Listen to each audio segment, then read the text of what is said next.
Welcome to Infinite Storyverse. In today's video, we enter a story that fractures comfort, tests morality, and draws a line between passion and peril. Every word you hear is a heartbeat, every scene a mirror to choices made in shadow. Sit tight. My name is Laura. For most of my adult life, I've lived in Wyoming, where the winds whisper secrets, and the silence of small towns is deeper than their valleys. I married Henry when I was 42, a man older than me in spirit if not in age. A man whose hands bore the history of plowed fields and whose eyes held the distant look of someone more in love with the land than with people. Henry had a son, Ethan, from a previous marriage. I first met Ethan when he was 14, a quiet, polite boy with awkward limbs and an overgrown fringe. He lived with his mother most of the time, only visiting us on weekends and holidays. We never grew close, but we were never distant either. He was respectful. I was maternal in the way you'd be with a guest. Years passed. Ethan grew. He returned from college one summer a changed man, broad shoulders, square jaw, and a silence that had sharpened into mystery. He said he needed time to think, to reset, to find himself. We gave him the spare room, not knowing that this one choice would ignite a fire none of us were ready for. Henry and I, well, our marriage had cooled into companionship. We shared the same space, but little else. No fights, no affairs. Just the slow erosion of intimacy that comes from too many unspoken words and too many nights spent apart in the same bed. We'd stopped being lovers years ago.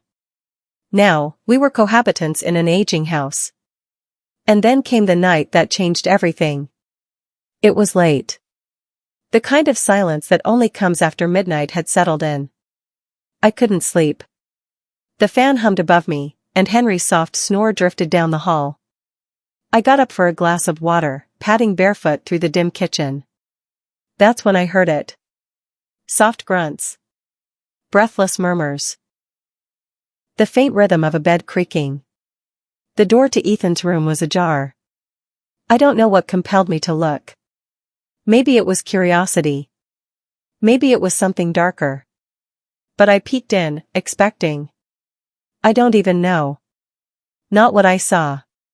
Ethan was there, half-shadowed in the moonlight, lost in his own movements.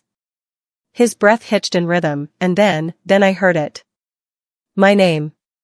Soft. Deliberate. Like a prayer or a curse. I should have turned around. But I didn't. His eyes met mine. His body paused, but only for a moment. You weren't supposed to see this, I whispered. The words left me before I even knew what I was saying. And in that second, something shifted. Something irreversible. Chapter 2, Aftershocks. The days that followed were lined with silence that screamed. I tried to maintain the routine, meals, laundry, errands, but my mind was stuck in rewind, living that moment in Ethan's doorway again and again. I was haunted by his voice, by the way he looked at me with the knowledge of something shared. I started locking the bathroom door when I showered.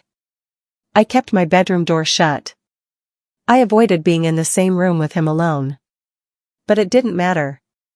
The air itself was heavy with what had passed between us. Henry remained blissfully unaware.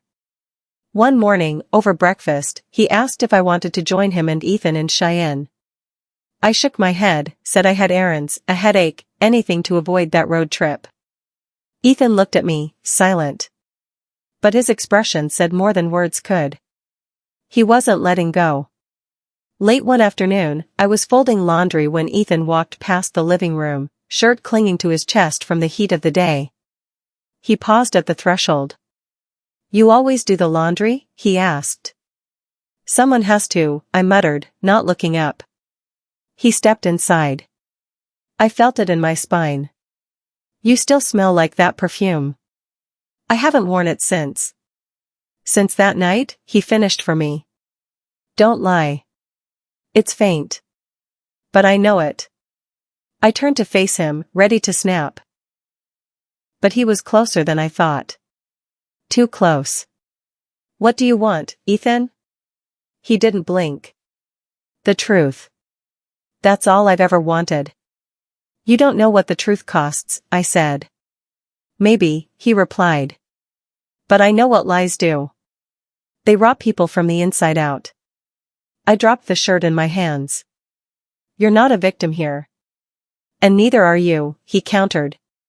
But maybe we're both trapped in this house pretending to be people we're not.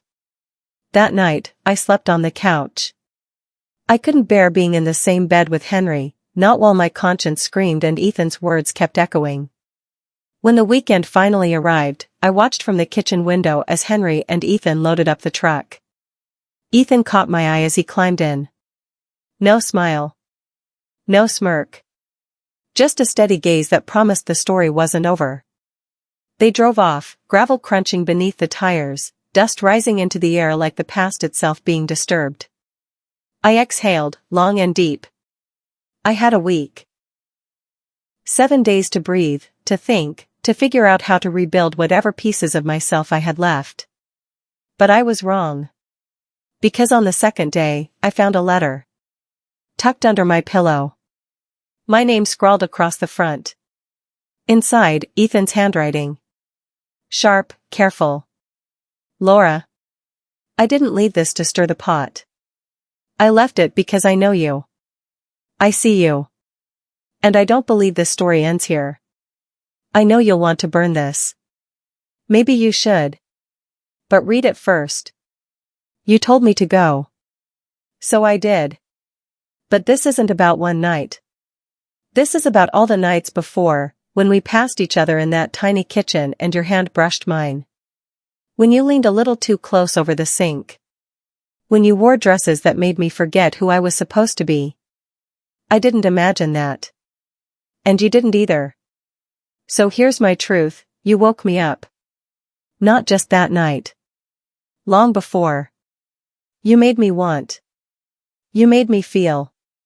And I'm not ashamed of that. Are you? If this ends here, fine. I'll go to Cheyenne. I'll vanish. But if there's more, if there's even a part of you that still lies awake thinking about me, then I'll be waiting. You'll know where to find me. E. I sat on the edge of the bed for hours, that letter burning in my lap. The heat of guilt was back, but so was a flicker of something else. Something I didn't want to name. He had seen me. That much was true. In a way Henry never had. In a way I hadn't let anyone see me in years. But seeing someone wasn't the same as loving them. And what Ethan awakened in me wasn't love, it was danger. A mirror held too close. I crumpled the letter. Threw it into the fireplace. Watched it curl into ash. And I told myself, this is the end. But I didn't sleep that night. And deep inside, I knew, the story wasn't done. Chapter 3, The Confession. I couldn't stop pacing. Every sound in the house set my nerves on fire. The creak of floorboards above, the mechanical hum of the fridge, even the birdsong outside, it all grated against my frayed nerves. I didn't know if I was waiting for them to barge in and confront me, or if I was praying they never would. Sleep had eluded me entirely. My bed felt like a trap. Every time I lay down, I could hear the whispers again, Tom's low voice, James's slow breathing, the rustle of sheets that didn't belong to me. What they'd done, what I'd allowed, it was still burned into the back of my eyelids. And worse, somewhere in the wreckage of my conscience. I didn't regret it. That was the part one couldn't admit aloud. I should have felt shame.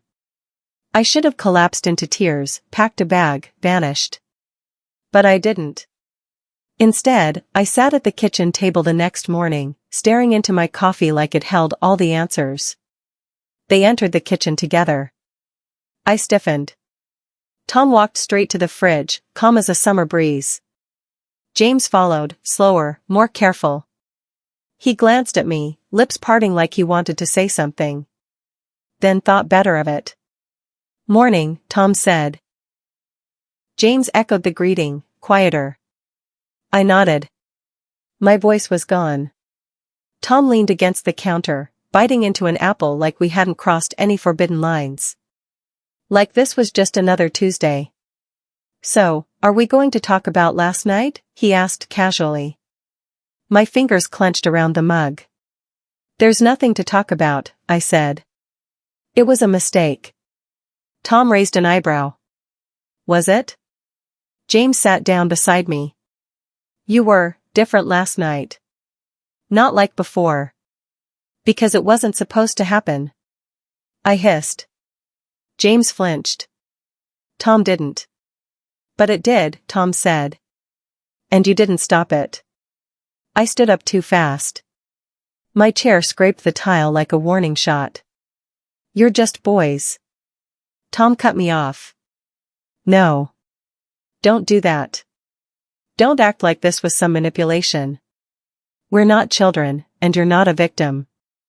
I stared at him, stunned by the truth in his voice. You knew exactly what you were doing when you climbed into our bed, Tom added. My breath caught. James put a hand on mine. We just want to understand. Are you okay? I pulled away. No. I'm not okay, I whispered. They said nothing. I left the room.